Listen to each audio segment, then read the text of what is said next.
यावेळेस आपण उपास जो देवाला संतोषविणारा उपास आहे आणि त्याचं सामर्थ्य पाहणार आहोत. पण त्याच्या आधी आपण जिवंत देवाच्या अभिषिक्तांसाठी, त्याचबरोबर जे देवाचे सेवक आहेत, जे देवाचं भय धरतात, आदरयुक्त भय बाळगतात, त्यांच्यासाठी पण प्रार्थना करणार आहोत.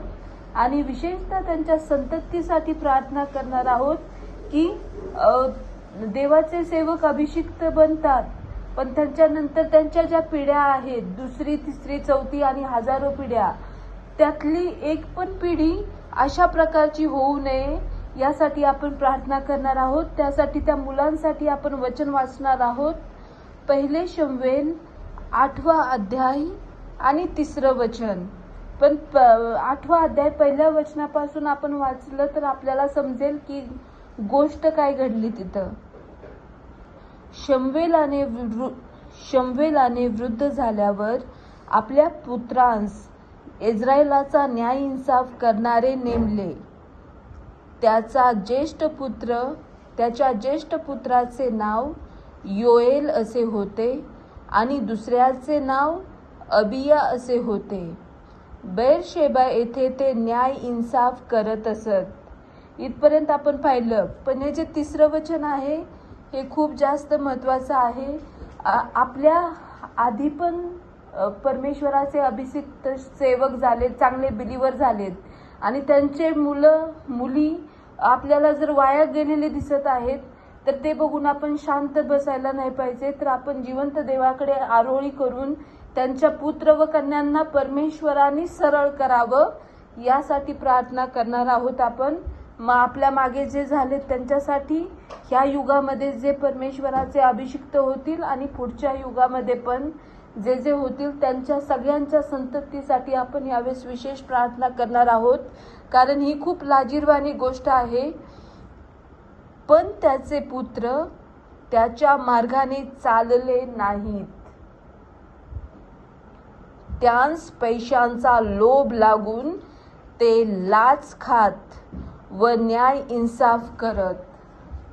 यावेळेस आपण प्रार्थना करणार आहोत की आपण ज्या मार्गाने चालणार, या भूतलावरील परमेश्वराचं भय बाळगणारा नीतिमान ज्या मार्गाने चालणार त्याची संतती पण त्याच मार्गाने चालणार.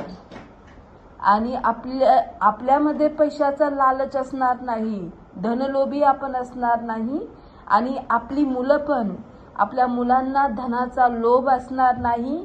कारण धनाचा लोभ ज्याला येतो तो लाच घेतो आणि लोकांचा न्याय विपरीत करतो.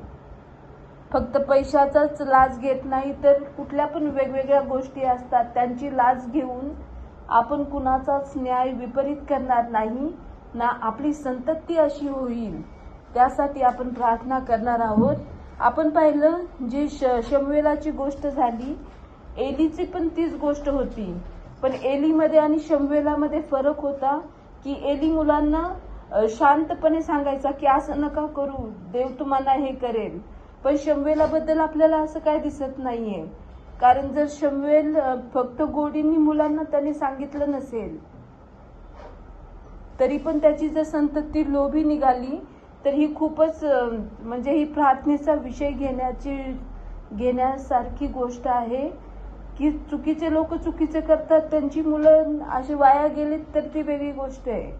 पण जर जिवंत देवाची जो सेवा करतोय, जो जिवंत देवाचं भय बाळगतोय, त्याची मुलं अशी असणार नाहीत यासाठी आपण प्रार्थना करूया.